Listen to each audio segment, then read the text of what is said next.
Hello?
Access granted.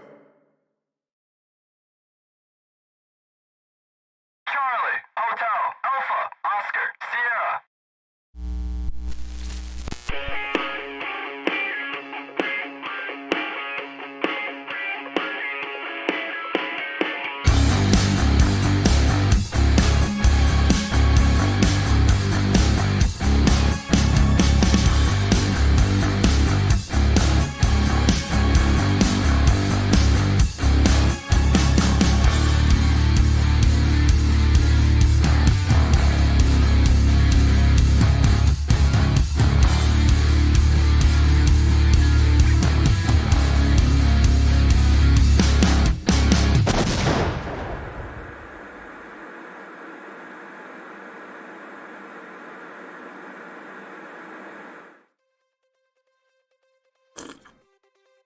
Hey, what's up, guys?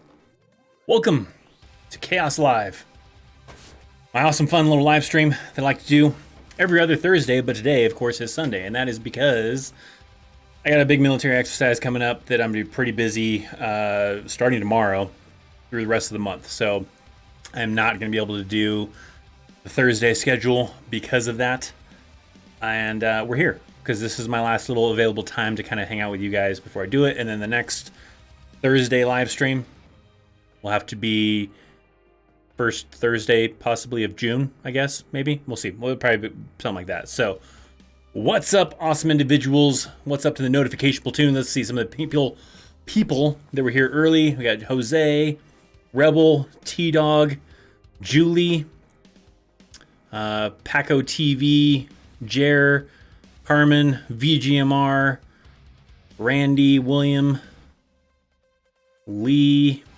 McBins, Sam, Levi, was it Hobo Grifter?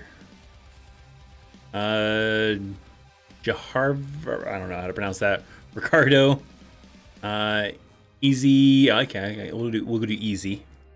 I'm not sure if that's how you pronounce it, what was coming up next, but we'll go with Easy.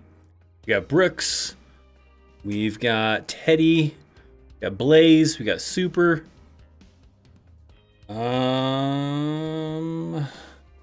more, Ben. I think I got most of Gerard, most of the people that were here pretty early. Prince. Awesome. So, if you are new to this, by the way, thanks to King David, I believe you're a rejoin as a member. If you guys want to become a part of Chaos Elite, like the amazing King David did, and everybody else. So we also got Bree McKenna that's in here. We got Doug, who's one of our Chaos Army commanders. VGMR as well. Get the cool rank next to your name when you're a member for the longer. The longer you're a member, then you get to be, get to have the cool rank thing. Plus, you get some more perks. Sometimes early access to videos, some access to different channels inside the Discord channel. Link in the description box. All that fun stuff. So, if you have a question about the army, I'll try to answer it. Something else, maybe I'll try to answer that too. Whatever the case is, leave your questions in the chat. If I missed your question because sometimes I'll go through for a while, right, where I'll read some of the chat and then I'll jump around and skip ahead so I'm not too far behind. Try to ask it again if you want, or hit me up on Instagram. Link is also in the description box down below. Hit me up on Instagram and I will be able to do my best to respond to you within a timely manner. All right. So we got like some people shipping off Fort Seal. Prince Ryan is taking off to Fort Seal. Good deal. Have fun with that. What is it? Whatever happened to Fruitus Beefcake? Who's Fruitus Beefcake? By the way, do you have the upgraded icon? Yeah, I know on here it shows the star, which shows the star for everybody. I don't remember if Doug, if you've made it to. No, it's still a thing. So we're getting close though. Pretty soon we will actually have the star that it shows in here, because you'll have gotten to that threshold of the highest threshold available. Should you lie about ADHD? I mean, I would say that if it's not something you really need to be treated for, they don't ask about it, probably not that big of a deal. Probably, I don't think that's going to be something that's going to physically really hinder you in the army. So I would probably be okay. Let me move this a little bit. I feel like you'd probably be all right. Maybe I'll sit up a little bit too. So if they don't discover it during MEPS, probably not that big of a deal, really. Then we got Bree. I'm here finally. It's been a while. Well, thanks, Bree. Coming to hang out.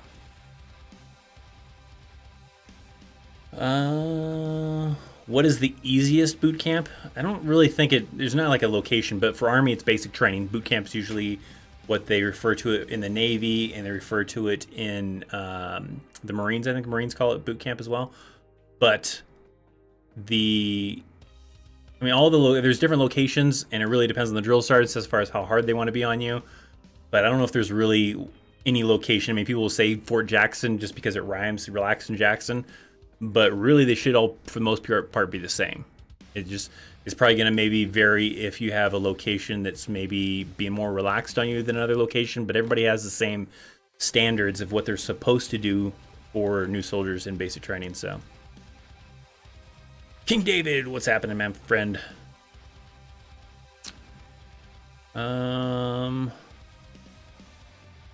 What's the biggest challenge joining the Army? The physical part mainly, depending on, I mean, for some people anyways. I mean, if you're already in great shape, then that's probably pretty easy for you. I don't know. I mean, I think for everybody it's a little bit different, right? If you're not in great physical shape, then the physical part could be. If you've never experienced anything like that, then maybe the mental part of it could be pretty challenging. Usually it's probably somewhere around there. It's either maybe the medical, or not medical, but either the, mental, just trying to deal with the drill sergeants yelling at you and everything like that, or the physical of trying to get whipped into shape. Usually one of those two. If you're great on both ends, then hey, maybe basic training will be a breeze.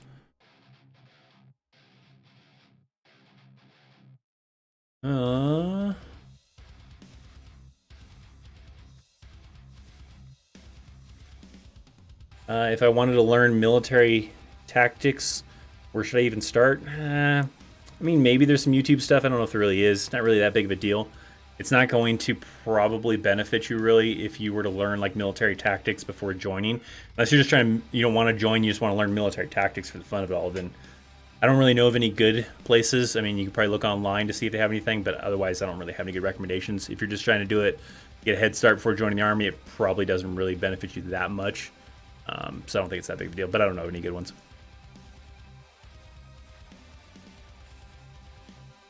How can I not be nervous about going to basic? Leave tomorrow? Well, good luck to you, Brooks. Hopefully all goes well. It happens. Some people are just so excited, right? Maybe you feel pretty confident, which is good. It's good to go into it with some confidence and hoping to do awesome and amazing. So good luck to you. Do you have to jump out of airplanes if you're just joining infantry? No, you don't have to. It's only an airborne thing. I mean, you can just be in a regular 11 Bravo and, not be airborne. It's not a requirement for infantry. So you can do infantry without going airborne.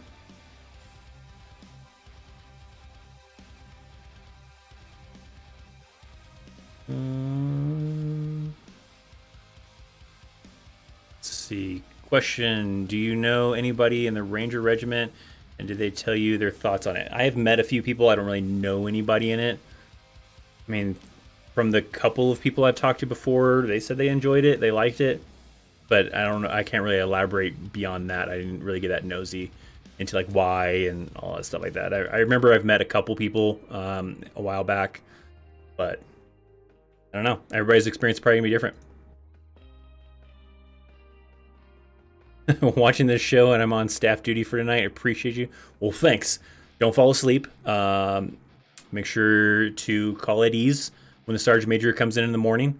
Monday morning too. Ooh, man. So you're on staff duty tonight, and then you're gonna be there Monday morning. Sergeant major's gonna come in, and the commander and everybody. But don't fall asleep. Hopefully your night goes well. Hopefully you've got plenty of snacks. That's key, and you don't run through them before midnight. Because that always sucks when you go through all your snacks and then you're just like left with nothing. And then it depends on your unit as far as if you're allowed to have entertainment at the desk. I remember my unit, they really didn't want you to have any kind of entertainment at the desk, so you had to kind of sneak it past like around midnight. You'd kind of be able to do some stuff a little bit, but otherwise you had to like be like really paying attention to the phones and reading official military stuff and all the boring stuff. So have fun on staff duty.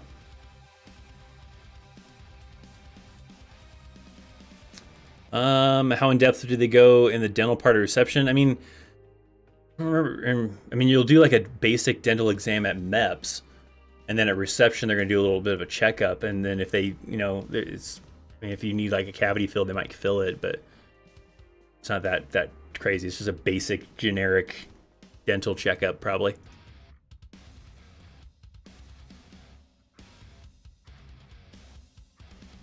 Let's see, this is a longer one, but I have a question. I'm 16. I'm wondering if I'll still be able to be deployed in the Middle East with Biden saying he's pulling all the troops out by September. Maybe Kuwait. I mean, most of the stuff like Iraq and Afghanistan has died down. I've heard of a few people still going to Iraq, but not very common. But maybe Kuwait. I mean, it's not a combat deployment. I don't think they consider it that. I don't believe they do.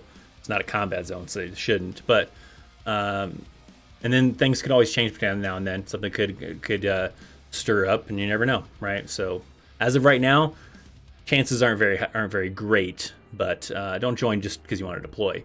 Join for the experience. Join for the future, the potential future you could have. Do you ever get your phone back during OSIT? It depends on the leadership. Sometimes. It can be as extreme as you only get it maybe like once or twice during the entire time you're in OSIT. Or it could be as relaxed as maybe every weekend or every other weekend or every other day or something like that. So it varies. I've talked to some people that they said that their leadership was super strict and they got to use it once when they got there to tell their family that they made it okay, and once towards the end to let them know when graduation was going to be, so that way they could, plan to come out or whatever they wanted to do. But then I've also talked to some people who are like, oh yeah, we got it like every other day. So there's no real good set answer because people's experiences seem to vary. So there's no real set standard as far as your phones. So possibly once or twice, possibly more often than that.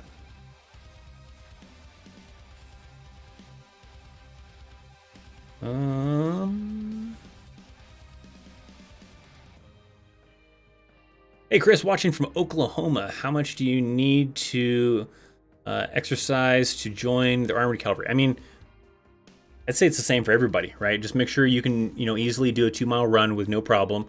I would try to shoot for beyond that because a lot of times you're gonna run more than just simply 2 miles. But make sure that you can, have good cardio. You're gonna get whipped into shape during OSIT. For cavalry, for going 19 Delta, you're gonna get whipped into shape in OSIT. But make sure that you don't go in there out of shape and you have great cardio.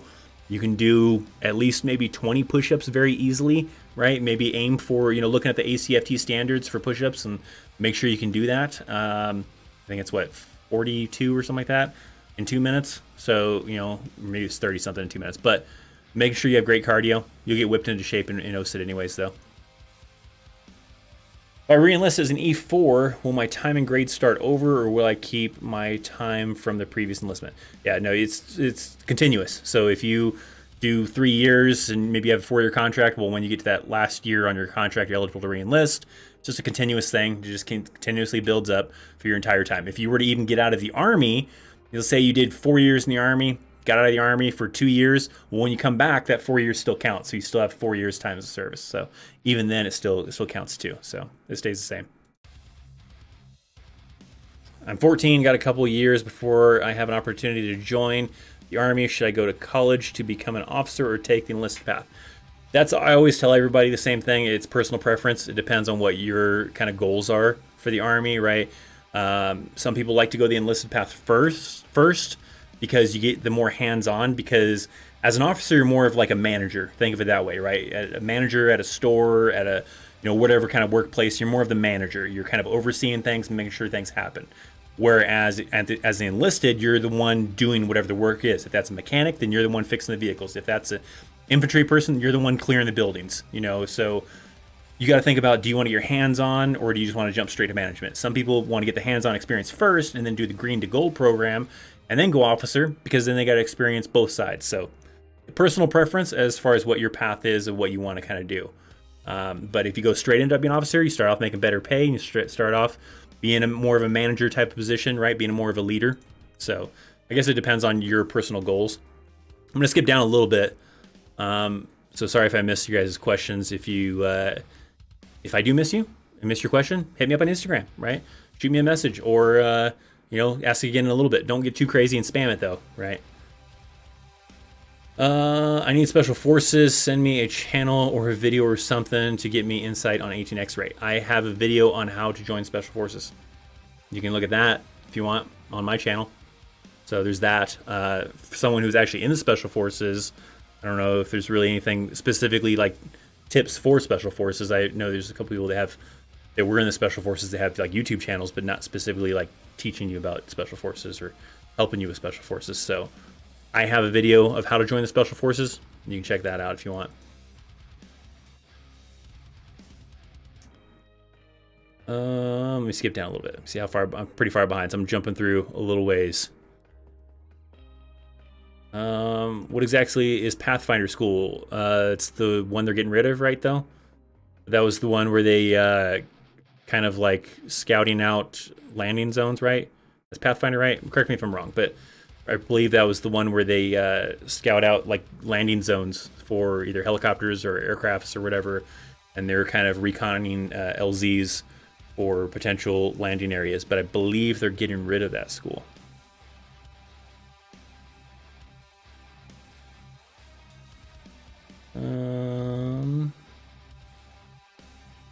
Are you allowed to marry a woman from a foreign country while in the military? Yeah. I mean, it gets a little bit tricky, right? You have to, they'll do, I've known people that have done this, basically. It makes it a little complicated when you go to get security clearances, because then you have to get a lot of immigration stuff from the individual to be able to provide for the security clearance, to make sure they're not marrying you to, spy on you and all that stuff. So that part can get a little bit painful, but yeah, I've known people that have done it. Still have to go through the same processes of if you want to get them a green card and everything, to bring them, over to the United States, and it gets complicated. But yes, I don't know all the ins and outs of it, but yes, that is the thing that you can do. I've known people that have done that. Is retiring from the military worth it, and how does it work? It's worth it if you enjoy being in the Army, right? If you're in MOS, you're enjoying doing that, and you want to do that for 20 plus years, then probably retiring's worth it, right? It used to work where you, let's say, did 20 plus years, got out of the Army, and you're like 39, 40 years old. You got to right away collect retirement benefits. There's this new version that I still have yet to kind of research all the ins and outs of, but it doesn't work that same way like it used to. So now you have to wait until you're a certain age, I think 60 or 65, before you can start collecting the retirement benefits from the Army. So that's a little bit of a pain in the ass. But I'm not sure all the ins and outs for that. But how does it work? Yeah, you go in once you are eligible, usually around 20 years mark. You can put in a retirement packet. You can wait longer if you want and do more than 20 years if you want. But when you're ready to retire and you've met the requirements to retire, you put in a retirement packet. They approve it or deny it. Sometimes, based on your MOS and your experience, they may deny it because they want to keep you in a little bit longer. It depends. or if they're already pretty good on people in your MOS with your experience, then they may approve it. It kind of varies from there. But there does come a certain point where they can't deny it anymore and they have to approve it. But they're not obligated to approve it right away.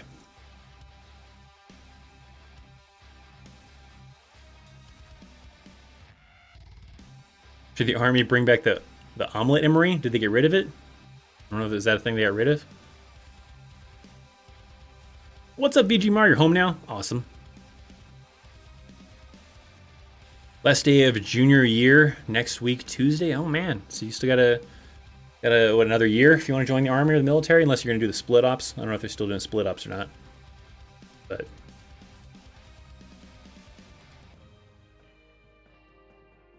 Currently at DLI, was it Defense Language Institute, to learn Egyptian Arabic. Watching this while I prep for was CL on Tuesday. Well, good deal. Good luck to you. High speed, learning a cool language. Hopefully all works out. Good luck to you. Thanks for coming to hang out. Is there any way that I can join the army without any education? You mean like without? I mean you don't have to join without college. College is not required for you to join the army. High school diploma or GED technically is. There's sometimes loopholes around that. Preferably, usually you can get in the army with a high school diploma or a GED. If you don't have either of those, then it gets tricky. Sometimes the army has waivers for high school diplomas. Usually those are limited numbers as far as what they're allowed to bring into the army within a certain like cycle or a certain what is it? I think what it is. Option year, not option year. Fiscal year. Sometimes between a certain fiscal year, if the quota is like maybe they can only bring in 20. I don't know what their numbers usually are, but let's say 20.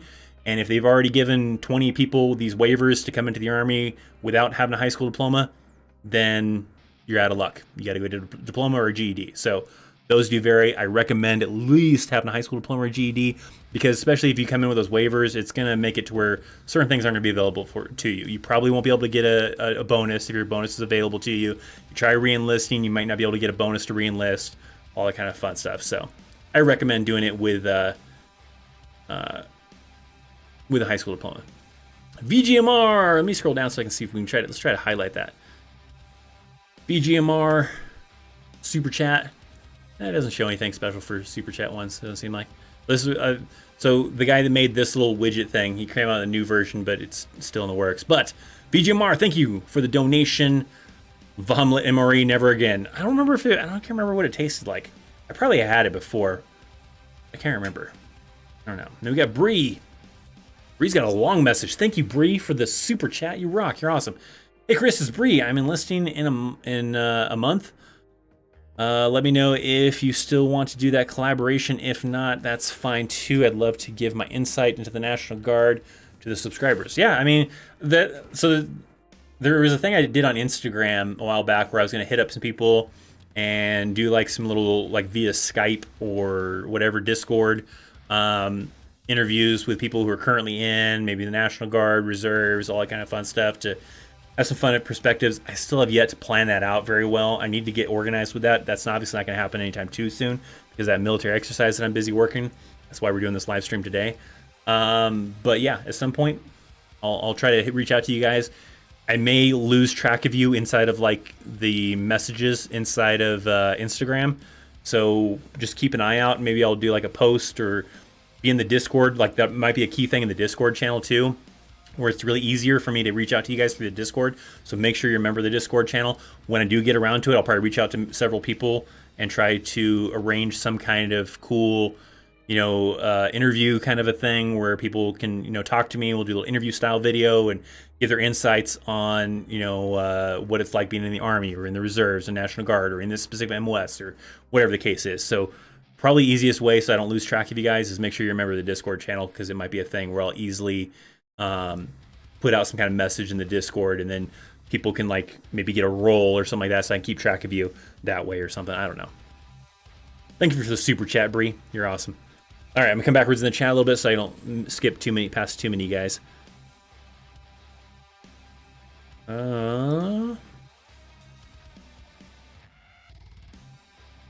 Let's see what we got. Do the physical requirements for ROTC get more demanding or not? Also, what GPA is required for commissioned with Army Cavalry? GPA, I could not tell you if that even matters or not. For the physical requirements, if they go up there, I mean, I really can't give you a whole lot of insight into ROTC. The key thing, though, with officers is that you really don't get to pick what job you do. If you do really well in ROTC, then sometimes they let you pick the branch of service that you go into, as far as like what sector, if it's infantry or commo or communications or transportation or whatever, right? They may allow you to pick that one, but not the specific officer job. And then if you don't qualify to get to pick that specific kind of area of being in the Army, then they're going to put you where they need you, and based on maybe like your scores, like ASVAB too. Because they're if they really need something really high tech, but you had low scores, then they're not going to put you in that really high tech kind of field. But if they really need infantry, then you're going to get stuck with infantry. So officers don't really get to pick. But as far as if their physical requirements go up and down and all that stuff like that, I couldn't tell you too well. What's happening in Shane Hill, Billy? How's it going? How long between going to the recruiter office and leaving for basic training? It can vary. Sometimes it can be 30 days, as short as that. Sometimes it can be a couple months. It really depends on partly maybe sometimes how quick you want to leave, because sometimes if you want to leave pretty quick, then sometimes you can leave pretty quick. But then also sometimes it depends on like the school dates. If you're trying to go to a specific MOS, they try to line it up to where your basic training is going to end around the time frame when your AIT would start, so that way you're not going to be stuck being a holdover, hopefully. Sometimes it still happens though, before going off to AIT. So that kind of gets juggled in between there sometimes. So sometimes you just have to wait because the school date isn't available yet for you to go into basic training and then go to AIT afterwards, or OSIT, or whatever the case ends up being.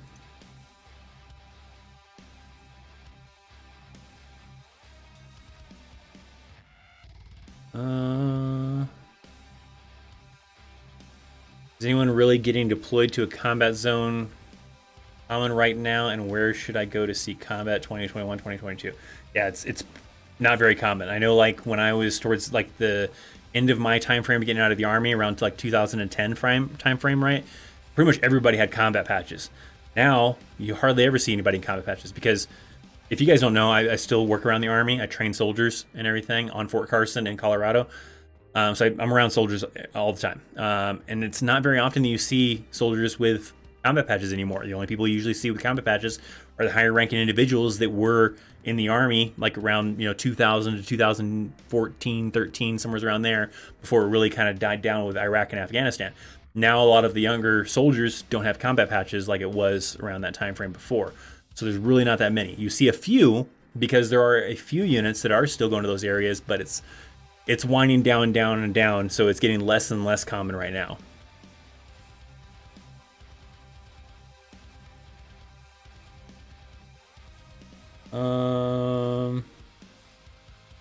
What does it mean to qualify for security clearance? I mean, just you got to pass the background check, pass the financial check, pass all the background stuff, and interview sometimes, and be someone that's trustworthy of having a security clearance.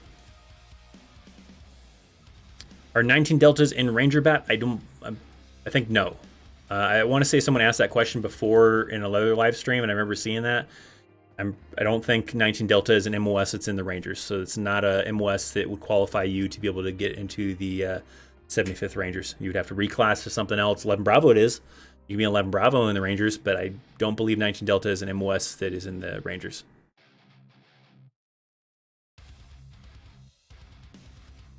Be honest, what 19 Deltas do and where do they train? I mean, so mainly 19 Deltas are scouts, so they're doing reconnaissance. A lot of it is observation of the enemy, observing what they're doing, observing locations. Means they do somewhat of infantry stuff, but their main role is like in a Bradley, sometimes in a Stryker vehicle, and reconnaissance is their main objective, but sometimes they have other things that they'll do too. But that's their main job, is reconnaissance. So observing the enemy, not being detected, seeing what's going on, observing things for maybe like the infantry units to move in on, whatever.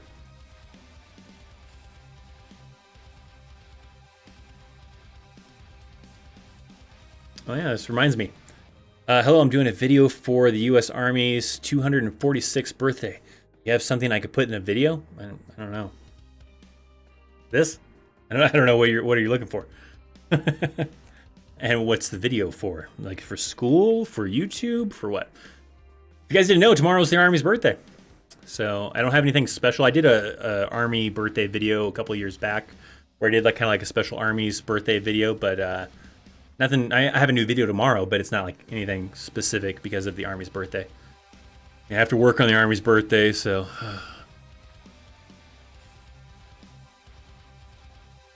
Does the Army prepare you for PTSD, or do they help you with it after you get out or get it? I don't know if they really. I mean, sometimes there's things here and there that they kind of do to kind of help you if you get in a situation with PTSD. But for the most part, afterwards, that's where it comes in for the VA, the Veteran Affairs. When you go to get out of the Army, you go through medical screenings and everything like that. And then if you're diagnosed with PTSD, then you can get meds, you can get counseling, you can do all sorts of stuff through the VA. If the VA is not easily available to you, then you can go outsource it to a doctor, and you don't pay for that, right? So if you're diagnosed with PTSD from the Army, you don't have to like pay a doctor to go and get this treated or get counseling or whatever. So yes, through the VA, you could kind of get help with it. Got a super chat from Joe E. Let me be able to highlight it. Joey super chat just to say hi, Chris. Thanks, Joe. I appreciate you. Appreciate the donation. Appreciate saying hi. Thank you. Have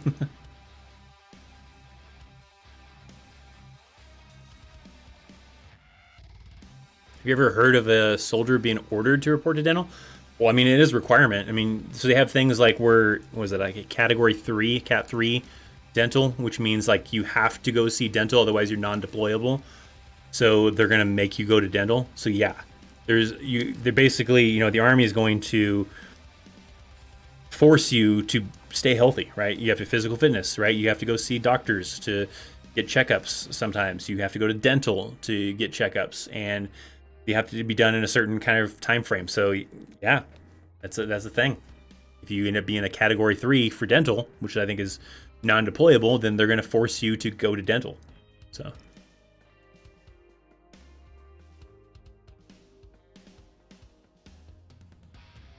Being a former police, supposed to be officer, helped me enter as a PFC.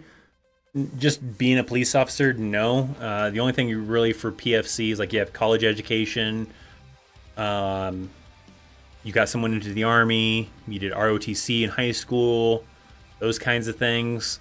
Simply just being a police officer or being in a certain career field does not. Unless you did something like you got a degree in criminal justice. So if you went to school for criminal justice and you got associates or a bachelor's, then yeah. So like an associate's would get you in as a PFC. So if you got an associate's in criminal justice, sure, you can come in as a PFC. If you got a bachelor's, you can come in as a specialist.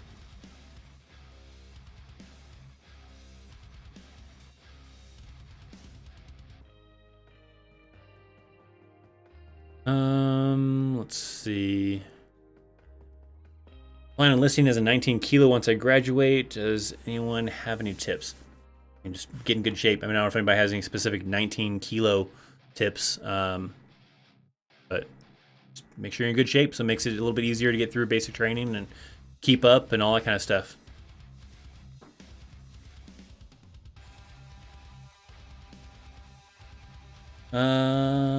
We're on a 4-day. Happy birthday to the greatest fighting force in the world has ever seen. No work tomorrow.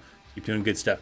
Yeah, for most soldiers, a lot of soldiers are on it's called a DANZA, Day of No Scheduled Activities. And they have Monday off unless they're part of the exercise that I'm working on Monday. Then I think they have to work for that, sadly. We'll see how things end up going, if it ends up being a quiet day or not. But I still have to work. The damn DANZA. Super chat from Bree. Another super chat, huh? Chris, I should come visit you. Messaged on Discord. I haven't really done any kind of cool meetup stuff like that. I mean, I'm in Colorado, right? We haven't done anything. I mean, maybe one day when COVID stuff fully dies out and it's easier for people to travel and all sorts of other things, maybe we'll do some kind of fun thing where I'll go to different military installations, and if you want to meet up with me, then we can go get pizza, go do a road march. don't know. It'd be a fun thing, but currently I don't have anything going on for that. But thanks for the super chat, Bree. You're awesome.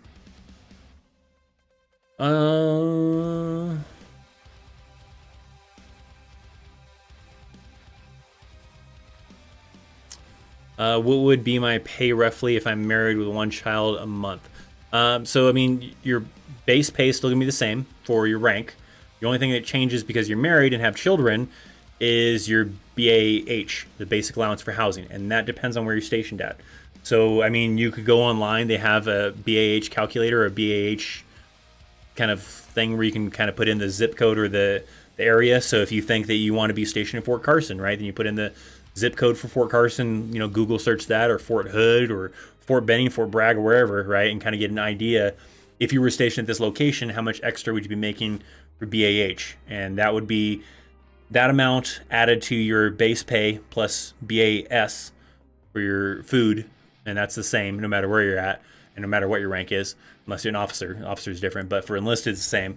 And whatever that basic allowance for housing was, the BAH allowance was for that area, split that in half because it's for the whole month. So you get that at the first of the month and the 15th of the month, and that's what you'd kind of be roughly getting in that area.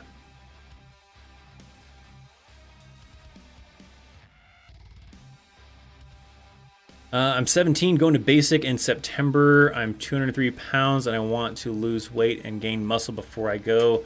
How can I do that?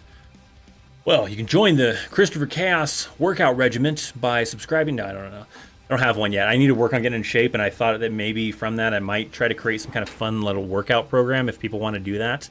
And maybe we'll have some kind of cool workout kind of program thing. But otherwise, outside of that, cardio. Right, cardio is great for burning fat and losing weight.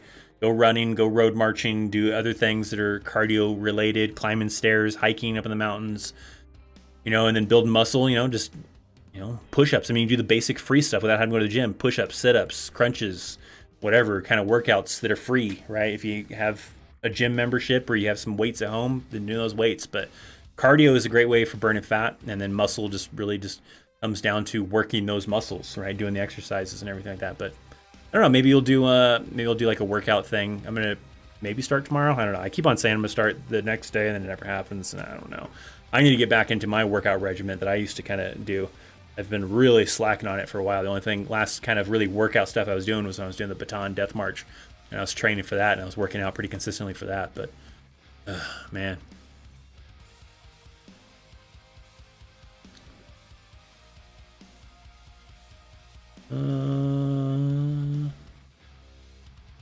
See, what's the likelihood of a 68 Whiskey being able to attend Ranger School?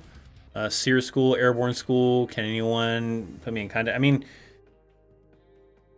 I don't think it really matters that much on your MOS. Like, if you get into your contract, you can get into your contract sometimes to get, like, Airborne, at least, into your contract. Not necessarily Ranger School.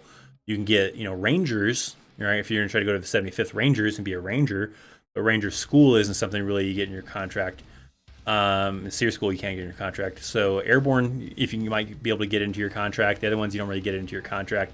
It's more of a thing where you have to kind of request it from your unit, and if you're high speed enough and you've proven yourself be worthy of them spending some money on you to send you to these schools, and it's worth it, then maybe they'll send you to the schools. But sometimes it can be difficult. Let's see. Last question, because I gotta go, but have you heard of Cop Keating or Outpost? What is it? Rest.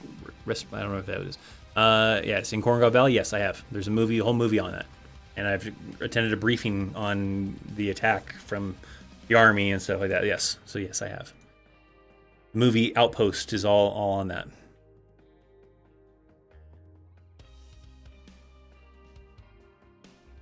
If you're an Eagle Scout, can you join the Army as an E2? I think you get to do E3 as a max. That's not always guaranteed, so that's always the key thing too. Like Eagle Scout, I think, is a max possibility of E3 PFC, but not a guarantee. Sometimes they could only give you E2, so it depends sometimes. But that's potentially, I think, E3. What are you saying? Can the ASVAB, is it supposed to be retaken? Yeah, you can. You can retake it. I think you have to wait 30 days But then you can only do that for so long before they're going to make you wait a year before you can retake it. But I think you do that like 3 times, and I think each time you have to wait like 30 days before you can retake it.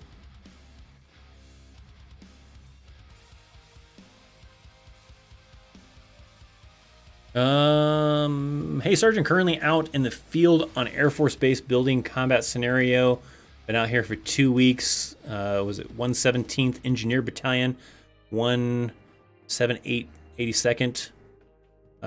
Been hot and raining the whole time. Got licensed to drive a Humvee. Man, we'll have fun out in the field. On Air Force Base? Are you in the Air Force or in the Army doing stuff on an Air Force Base? Good luck to you out there in the field. Man, we got a super chat from Melissa. Thank you, Melissa. Thanks for the super chat. Your channel is great. Thanks for the dedication and effort. Well, I appreciate you. Appreciate the donation. You rock. We're trying. You know, it's all about the grind, right? Just got to keep on making the content, making great videos. I want to do cool stuff when it's easier to travel. I want to do some cool stuff and do some more awesome videos, but for now you have to deal with me inside my office, here in my home office thing. Thank you for the super chat, Melissa. You rock.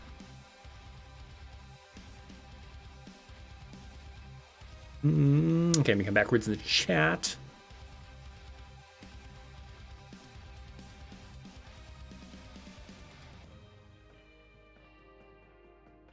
That's right. Joe, do have questions up on the screen.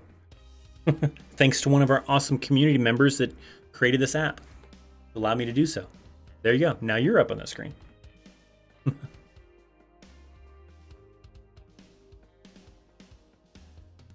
I'm trying to pre-read some of these questions sometimes. So what are you doing? Dread it. Also study your rank and things like that. I know it's not all about losing weight, but will give you a leg up. Right. You're talking about for earlier, looking for advice. By the way, guys, I'm working on potentially doing like a little book.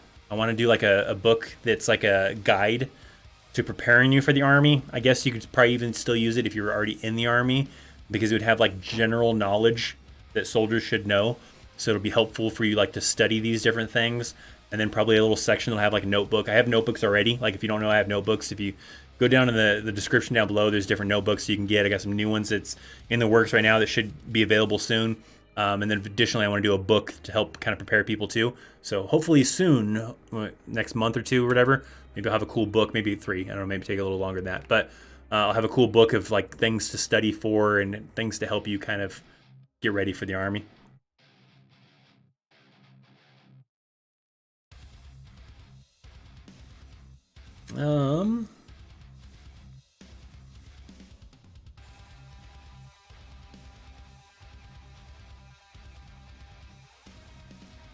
You're always talking about getting up early for basic training. You really start talking to us about practicing going to bed too early. I have a video that kind of talks about that a little bit, actually.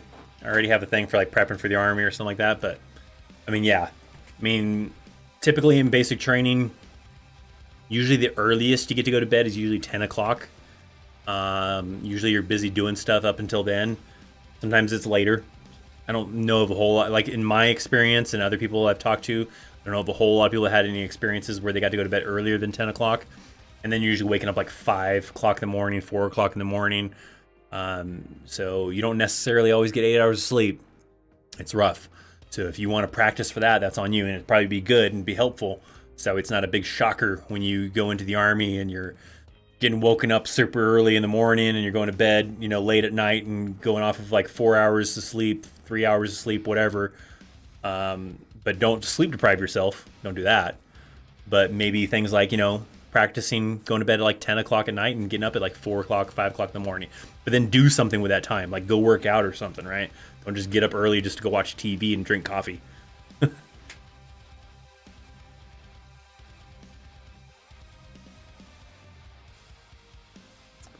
Don't think I've ever heard, what was it, OSIT back in 83 basic was at Fort McLennan and AIT was at Redstone.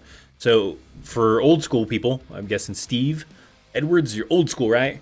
So basic training is usually for a lot of MOSs where they combine different MOSs and you go through the training and everything like that.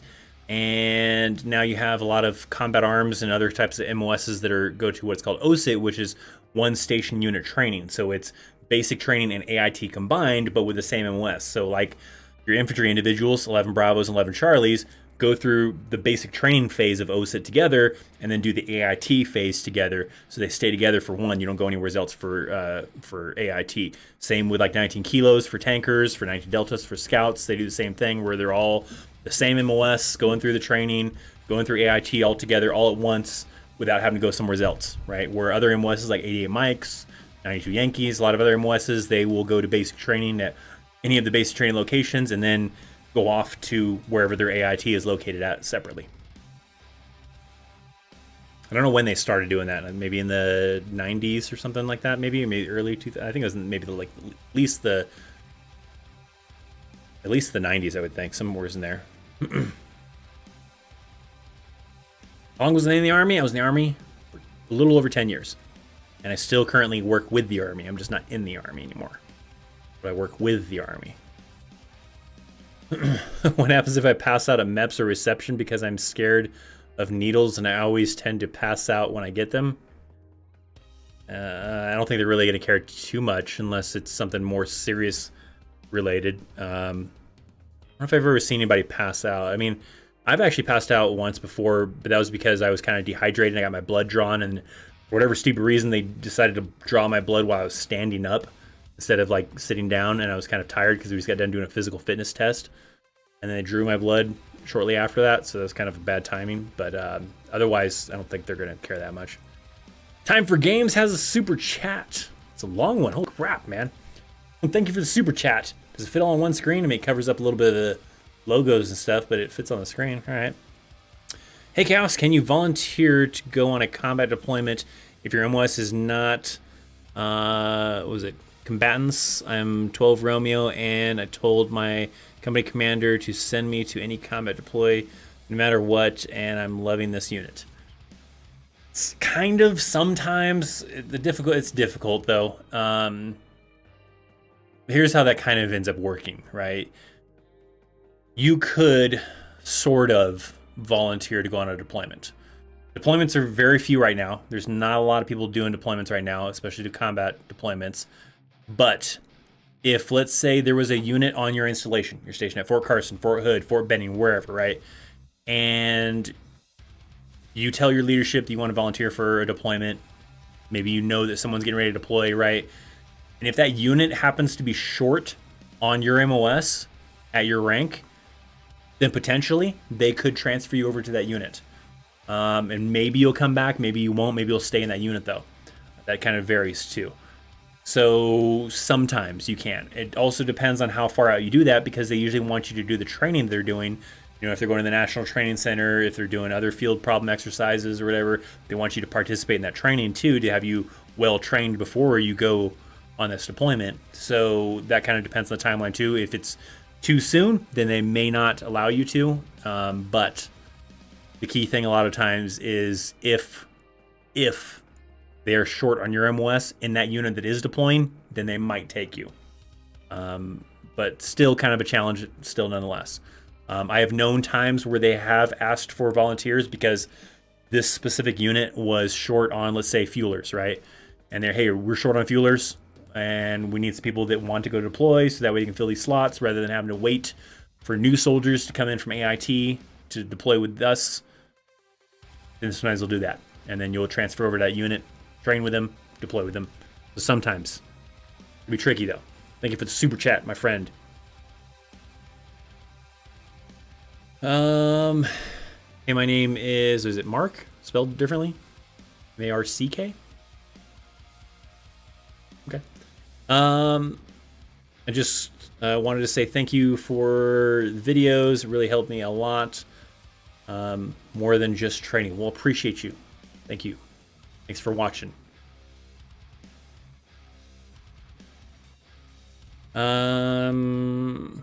How you have to be an AIT to get off post passes? You're basic tomorrow. So you're talking about how do you get off post passes?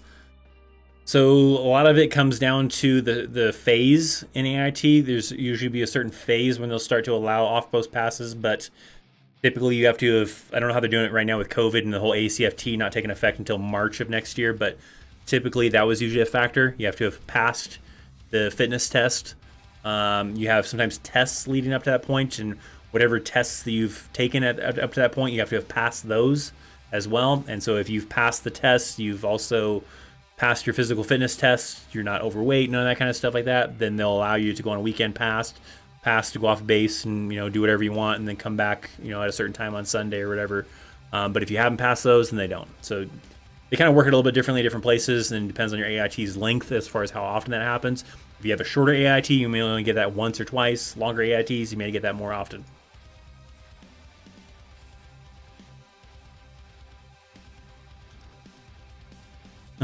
Had a guy at MEPS pass out. They just made him lay on the seat. Yeah, see, there you go. Not a big deal. What? You don't mind sign autograph to my PlayStation 4 game cover, Chris? Sure. if you wanted me to sign your PlayStation 4 game, maybe a little weird if it was like, Crash Bandicoot. They have that on PlayStation 4? I don't know. Sure.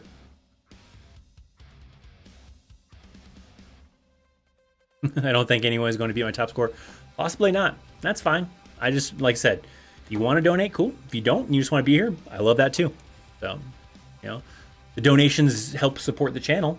100% goes, none of it goes to like making my car payment and paying my cell phone bill. It all goes into the channel, into a separate checking account, and I use it for either making upgrades to the channel, paying for services, paying for stuff that's going to help make a video here and there. None of it goes for personal use. So thank you. But yeah, it is a pretty high super chat, my friend, so might be a little tough. Fort Drum, freeze. It's super cold up there. I've never been there. Always heard.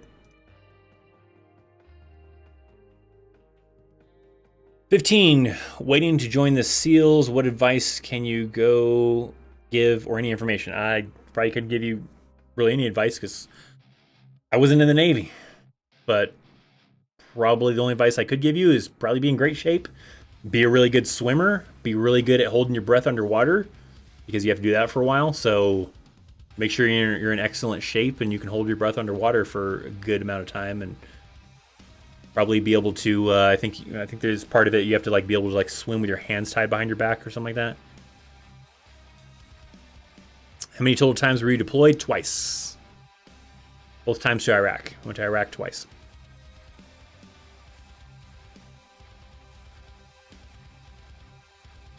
Can I do, is it split training option even if I'm turning 17 very, very late during my junior year? Yeah, I think as long as you're going to turn 17 before your junior year ends, I believe. I don't know. You'd have to talk to a recruiter for sure on that. But usually you have to just turn 17, to where, so when you go off to basic training between your junior and senior year, you're 17. So, but talk to a recruiter for sure on that, but I think so.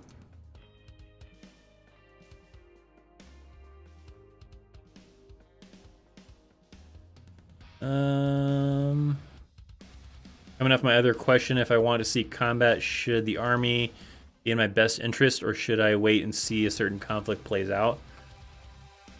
I don't know. I mean, there's no telling when that can happen. I mean, the experience can be good. I mean, I feel like if the Army is something you want to do, then maybe you just stay in the Army for a long time, and if conflict happens, it happens. If it doesn't happen, then you get 20 plus years of experience and retire. I don't really know how it kind of ends up working out. Oh man, VGMR. Joe has come in and passed you up, my friend. Beat it. Love the vids. Current AIT for 89 Delta. Coming in hot to beat VGMR. So we gotta put you on there. VGMR, if you're thinking about beating it, at least give the guy a little bit of time to enjoy being on the top here. Don't just immediately try to up him by $1. Hurt the guy, put a lot of effort into this. We gotta immediately change this. I gotta find, where the hell do I have that at? I have it on here somewheres. There we go. Alright. Gotta change this name out on the fly. VGMR is being erased as we have surpassed it. It worked. It did copy and paste. Cool. 101. Coming in hot. Beat the record. Take the leaderboard. There we go. Joe Sarianto. Fresh in AIT. I have to wait 2 more weeks. That's right. Just let him enjoy the victory here. Being on here. I mean, a little sad that I'm not doing a live stream as often because I'm really busy doing stuff coming up. But the next live stream sure will be there, right? When we do the next one in early June. Have fun at AIT. So you're currently in AIT for 89 Delta. Good luck to you. Hopefully all goes well. And you kick some butt in AIT. And then you let us know about the success of you now being in, what is an 89 Delta? Don't tell me in the chat. I can look it up, but yeah. What's an 89? We gotta know this. It's gonna drive me nuts. 89 Delta MOS. Explosive Ordnance Specialist, man. EOD, man. Good luck. Big time good luck. You gotta do that whole bomb suit thing, don't you? You gotta do that physical bomb suit test and all that cool stuff. You might be a great candidate to eventually interview and do a fun little interview with. So hit me up on the Discord once you graduate and everything like that. If you're not a member of the Discord, join the Discord. All right, let me come backwards in the chat after we monumental super chat there. Still doing non-combat deployments to like Korea, Germany, Italy, etc. often, and are they slowing those down as well?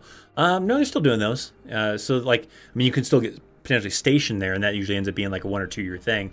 But being deployed there, that means you go there with your whole unit, and your whole unit goes over there for like 6 months, 9 months, whatever the rotation period is going to be. So that's still possible.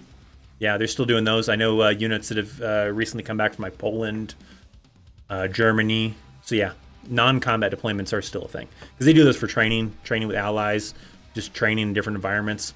So yeah. Do you know if the Army still requires everyone to wear a mask? Like, for a face mask? Sort of. Currently, like on Fort Carson, they have the policy of if you are vaccinated, then you don't have to wear a mask unless I think sometimes they make you still do it regardless if you're in an area with a lot of people. But if you can like social distance, then you don't have to wear a mask. And if you haven't got the vaccine, then you still have to wear a mask all the time. But I think that still varies possibly by installation to installation. That's how they're doing it on Fort Carson, though. So they're starting to lighten up on those. There's a lot of people, they don't wear masks anymore because they don't have to, and they don't really even check on it either. So it's not like a thing where you have to like prove it either. So, I mean, maybe your leadership knows. I don't know. Super chat from Peter. Come, where did it go? I'm looking for it, so I highlight it. See it on the screen. Here we go. Peter with a super chat. Thank you very much, my friend. Hey, I was supposed to join as a 74 Delta, but I'm waiting on a medical to clear me because of a rash. It's been 3 weeks now. Should I wait or join a different branch? I mean, you could probably bug your recruiter about it and ask him what the deal is and what the status is. It could be a thing where they're busy. Waivers are difficult, right, for me, especially to give like good advice on it because it really fluctuates with experience with people. People have great experiences with waivers where it's pretty quick. Some people took months and months and months to get a waiver to go through because they were just busy at the time frame at that area. So it's tough. I would just try to bug your recruiter maybe every week, every other week, asking about a status. But I would try to, it depends on you, really. I mean, if the Army was probably needing a waiver for some kind of a rash or anything, really, then other branches are potentially going to want it too because you go through the same process. You still have to go through MEPS. And so if they found that at MEPS, then you're going to have to go through MEPS for Air Force, for Marines, or whatever, and you're going to be in the same situation, really, because you still go through MEPS. So hang in there. We had another super chat, didn't we? I think we had 2 super chats. Got Marcus with a super chat. Let me find it so I can highlight you here. Former Marine, how can I find out what order my Marine versus Army ribbons go on my uniform? There is a website I would go through. I mean, there's a manual that you can go through, but the easier way to do it is I think it's called buildmyrack.com, something like that. that's not the correct one, buildmyrack.com is not the correct one, then just do a search for military ribbons. And usually most of those websites that sell those have like a little interface where you can go and you type in like, part of the name of the award that you have and search for it, and it'll pop up and you check it, and you go and you basically go through and select all of the awards that you've received, whether they're the Marines or the Army, and that will put them in the correct precedence, and it'll show you what order they go in.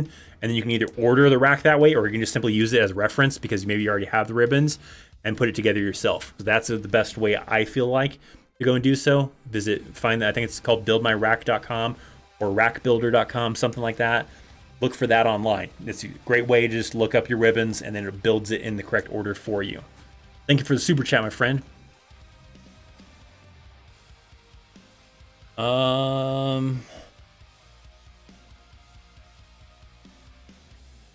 Let's see. Is 31 Bravo military police good for working federal law enforcement agencies such as FBI, CIA, Secret Service, ATF, Homeland Security? It can be. I've also heard sometimes from people where they don't necessarily have to be in that kind of field, just be in military in general. Like, for example, I don't know about for all of them, but like FBI and Secret Service, I think they want you to have a criminal justice degree. But then as far as what you did in the Army or the military, they don't really care too much. They want you to just have 3 or more years of military experience, I believe it is. And then the actual MOS doesn't necessarily matter. I would check with like some of their kind of websites or some of their contacts to make sure if they don't care if that was something you're trying to pursue. But from what I've heard from people that have done that path, they didn't really care what the MOS was. It was more of like the bachelor's degree in criminal justice and the military experience, not specifically the MOS though. We are just over 1 hour on the live stream, so we're going to be cutting off the live stream here pretty soon. We'll still do a few more questions, and I'm going to go backwards in chat, see what kind of ones I missed, to try to answer those for you guys. Let's see if we can't get to 50 likes. 50 likes or more before the stream ends. We're at 43 according to my screen right now, so if you have not liked the stream, hit that like on the stream. We'll see if we can't get to 50 before the stream ends.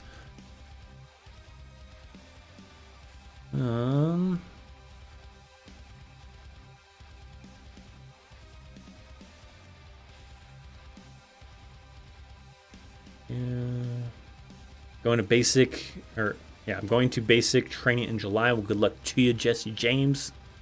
Hopefully all goes well. Do soldiers pay state taxes in their duty station state or the state they came from? The state they came from. You usually choose your home of record, right? So wherever you came from is your home of record.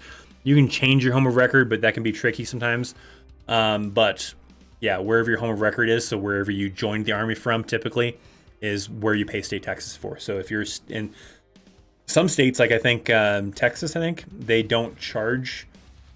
If you're in the military, they don't take state taxes out. You're exempt. I think it's Texas, and certain other states might do the same thing too. So that kind of works out for Texas residents. But you can't just go and like change your state of residence to Texas without some other kind of hassle and stuff in there. So that can get tricky. But yes, it goes off of where you're from. Your home of record is what it's called, not the duty assignment you're at.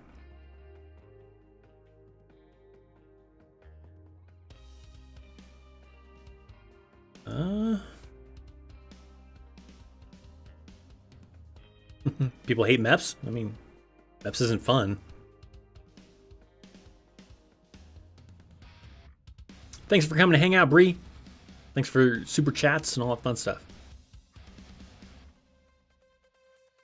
Where would 11 Bravo probably be deployed? I mean, wherever you're deploying at. It's not based on MOS though. So I have a video on it. Video on who gets deployed. Spoiler, doesn't really matter. Your MOS is not the determining factor. The unit that you are in is the determining factor if you deploy, because inside that unit, there's multiple MOSs inside that unit, and they don't just deploy the 11 Bravos to that deployment and leave everybody else behind. They deploy the entire unit. So in that unit is 11 Bravos, maybe some 92 Yankees, maybe some 88 Mikes, maybe some 92 Golfs, all sorts of stuff they deploy. Now, when you're in that deployment, who gets to see more action? Sure, 11 Bravos probably see more action, but everybody still deploys, in that unit. As long as you're deployable, and if you're not deployable, they can kick you out of the Army for that if you're non-deployable for more than a year. At this rate, Chris will eventually have enough super chat money to buy the Rockstar company. I think that's going to happen, especially since Pepsi already bought them. So that's why the flavor changed a little bit, even though they say original flavor, but it tastes a little bit different, which I actually don't mind it, but a lot of people actually hate it. I think it actually tastes still pretty good. But yeah, Pepsi already bought them. I already got beat to that.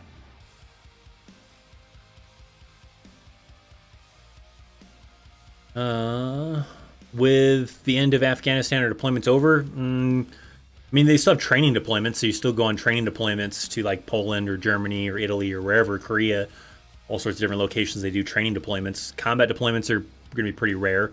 I think I've heard of some people still going to Iraq to do some operations to help out and stuff. It's not, I mean, you could have combat situations, but not the same as like when Iraq war was really heavy.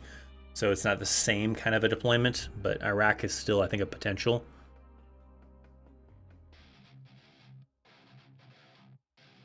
.68 Whiskey or Navy Corpsman? I mean, it partly depends on which branch of service you're most interested in, but Navy Corpsman, like, I don't believe you get to pick, like, other branches of the military, you really don't get to pick your job. I think there are certain ways that you can sort of pick your job, but I don't think you get to pick it down to exactly Navy Corpsman. Don't quote me on that, but .68 Whiskey, if you qualify for it and there's availability in that MOS, then you can specifically pick .68 Whiskey, and you can specifically pick your MOS, but it doesn't really work the same way in other branches of service, so it's a little bit tricky sometimes.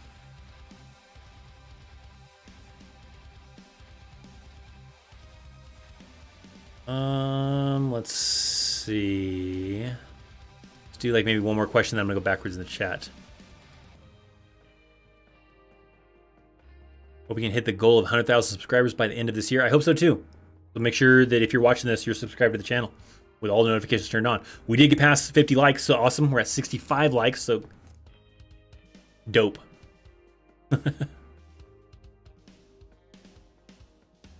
What's up? Love the videos already in. Well, great.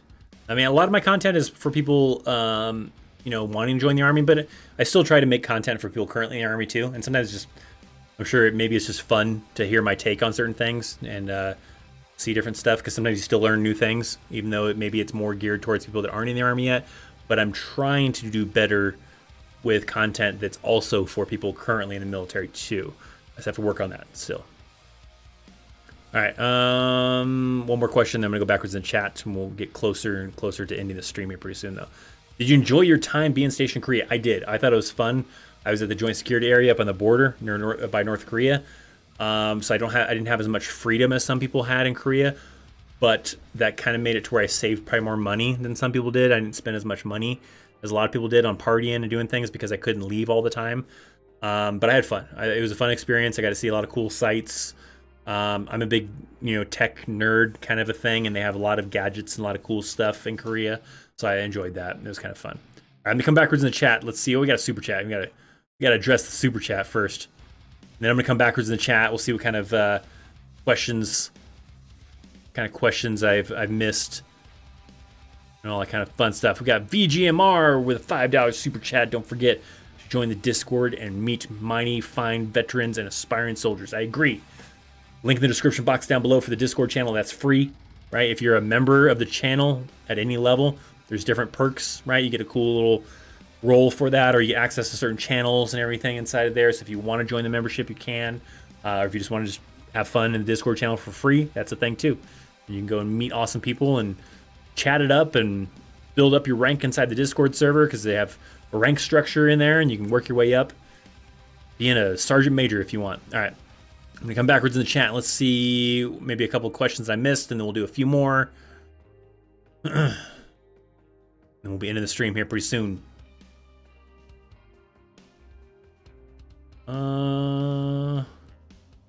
We had to do PT in a full mop suit on. That happens. It sucks. I've done road marches in full mop. I've done PT sometimes in full mop. I've done missions in full mop, like in the field. Sucks.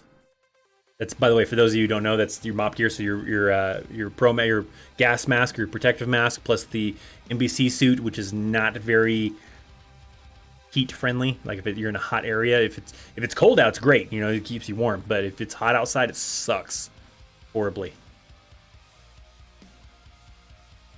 Um,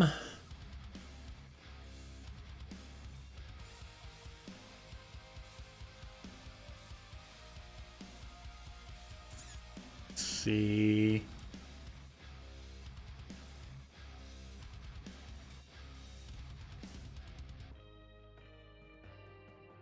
Going backwards a little bit more in the chat. I'm trying to find some other ones I didn't answer already.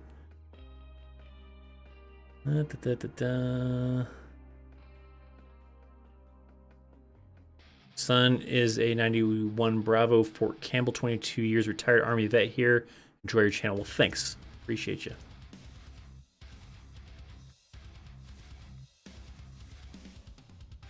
Do you have any advice for a logistic officer?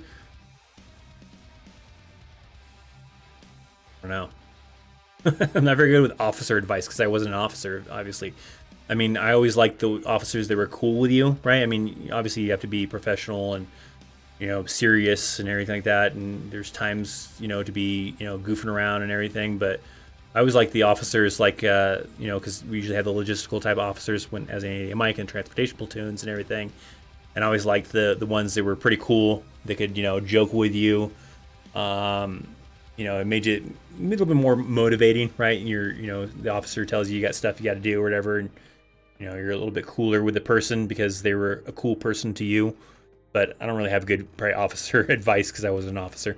All right, a couple more questions in the live stream. Don't forget to like it. We're at 69 likes right now, so we got past the goal, so awesome. But go ahead and like it anyways because it's a cool thing to do.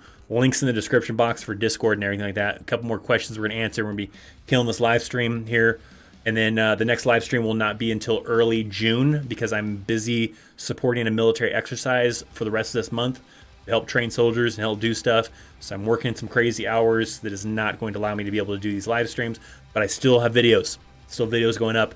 But during the times when we normally do these live streams, I'll be working, so I won't be able to do that. But that ends the end of this month, and we'll get back to the live streams in July. We'll be back to every other Thursday of doing the live streams. But what do we have where we end up leaving? What happened to Matt Ward? I don't know. I don't know what happened to Matt Ward. I don't know if he's hiding or he's busy with work. I couldn't tell you. I don't really, I don't actually talk to the guy.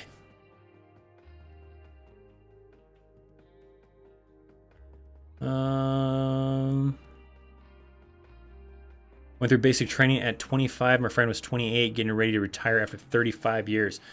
Yeah, for anybody like joins like at a later age than like 18, 19 time frame, you're gonna get called old going through basic training if you're older than like 22 probably. So you be ready for that. But awesome, Michael. Good deal. Have I ever thought about joining Special Forces? Well, I'm not currently in the Army anymore, so no. But when I was in the Army, no. I was always just kind of interested in using the Army as the experience kind of stepping stone. Get the experience, get out, use that experience in the civilian world, and kind of go from there. I wasn't ever really kind of anybody who's trying to do cool stuff like Special Forces, Rangers, or anything special like that, so no.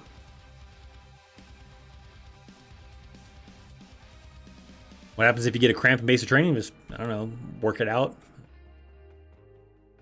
I mean, if it's serious enough you need to go on sick call, you can go on sick call. Go see a medic. Just wanted to stop in and say, hey, well, what's happened to Noland? Thanks for stopping in. Any advice for 19 kilo tanker? Not too much. If you want to join the Discord, I think there's a couple of 19 kilos in the Discord channel that are verified veterans and everything like that you can probably get better advice from those people. So I couldn't help you too much. Don't be too tall because it's probably really cramped inside the tank if you're too tall.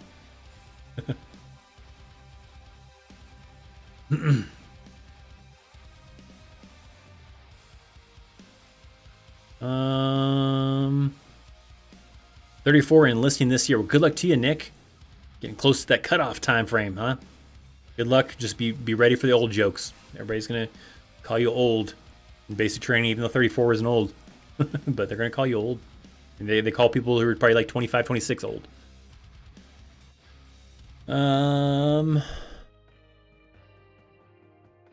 29 will join in October. Hope I'll meet some people my age. I'm sure there might be a few. Sometimes it happens more often now than it used to. All right, maybe one more good question. Looking for one more good question before we end this live stream. Take a sip of my tea here from my Lucky Shot cup here that you can purchase as well from my website. Affiliate link down below. Well, not for this specific glass, but to the affiliate section of my website that has that. So yeah. Got a 50 cal round inside of it. Got a bunch of other cool stuff there too. All right, let's see. We got a couple new questions. Let's see what we got. Okay, let's see. Which one should we pick? Okay, we'll do all three of them. These will be the last three. Do you have any advice for ADAT Mike AIT? Pay attention. You're gonna have to do some different driving stuff, driving through cones and everything like that. You have a few written tests, like exams. It's kind of like driver's ed, basically, for the military.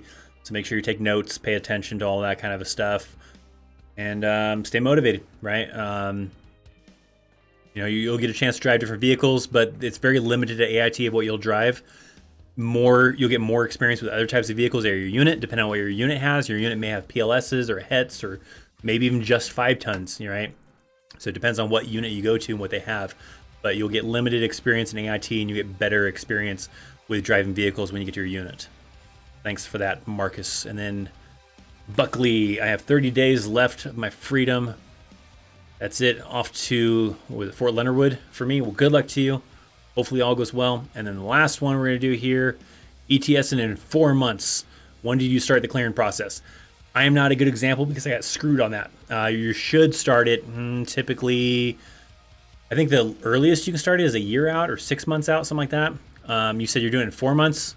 You're getting out. You said that was 4 months. You need to start doing ACAP stuff now, if possible. Try to talk to your unit and try to make appointments to start doing the ACAP process now for doing physicals, for doing all the classes and stuff you got to do to kind of prepare you when you get out. I had to do mine because I got stuck having to go to the field still to go to the National Training Center because they were not confident yet with my replacement for doing my job because I was the ammunition NCOIC for the unit. And so they were not confident with my replacement individual handling a big exercise or a big field problem like the National Training Center with all of the ammo. So I still had to go to the National Training Center, came back, and then I had to start clearing at the beginning of December and doing all my ACAP stuff. Well, that sucked because then half of December was kind of ruined because of, block leave, where a lot of places were like working like crazy schedules and everything like that. And then I had to try to, so I only really got like a month and a half to try to ACAP. You want about like 5-6 months to kind of start that process to go smoothly. But with you being 4 months, I mean, you can still do it easily in 4 months too, but I would probably start it as soon as possible. The clearing process, you're probably not gonna be able to start clearing until 2 weeks out, around that time frame, but you should be starting to do the ACAP process right now where you get to do all the physicals and the classes and everything else. So start talking to your leadership about ACAPing now so that we can kind of get that kind of going and start working that process out. Good luck to you. All right, that'll be the last question we kind of do there. If I missed your question, don't worry. Hit me up on Instagram. Make sure you follow me because that's the exchange, right? I'll do you a solid if you do me a solid and you follow me on Instagram, right? Follow me on Instagram. Send me a message with your question that you want to know about the Army. I will do my best to respond to you in a timely manner. It may be within a few hours, a few days. Should be less than a week, hopefully. I'm usually not that busy where I can't respond to you in more than a week. So go follow me on Instagram. There's a link down in the description box, or you search for me, Christopher Chaos, and find me through there. Ask me the question, send me the message. I'll get back to you as soon as I possibly can. You can also join the Discord channel, link in the description as well. Join the Discord channel. There's a lot of other awesome individuals that are wanting to join the Army. There's also people that are currently in the Army that have the verified veteran role, including veterans that have gotten out of the Army. So there's a lot of other individuals that have a lot of different experiences with the Army in the Discord channel. That's a great area to kind of talk to people about the military, about the Army, get that kind of firsthand experience from other veterans other than just me as well. So a great place to go. Join the Discord if you're not a member of the Discord. Go join it. Thank you guys so much for hanging out. I appreciate all the super chats. We got a bunch of amazing super chats with an inclusion of a new record holder, right there. Joe has the new record for the highest super chat. All right. So you guys are awesome. Thanks for hanging out. We got past our like goal and all that fun stuff. I'll be back for a live stream the beginning of July. I'll still have new videos coming up, but I'm maybe too busy to be able to do live streams. But beginning of July, we'll be back to the live streams and all that fun stuff. So with that being said, I just want to thank everybody for coming to hang out. You guys are awesome. See you guys again real soon. If you want to hang out and listen to the awesome music for a little bit, cool. Otherwise, see you guys later. See ya.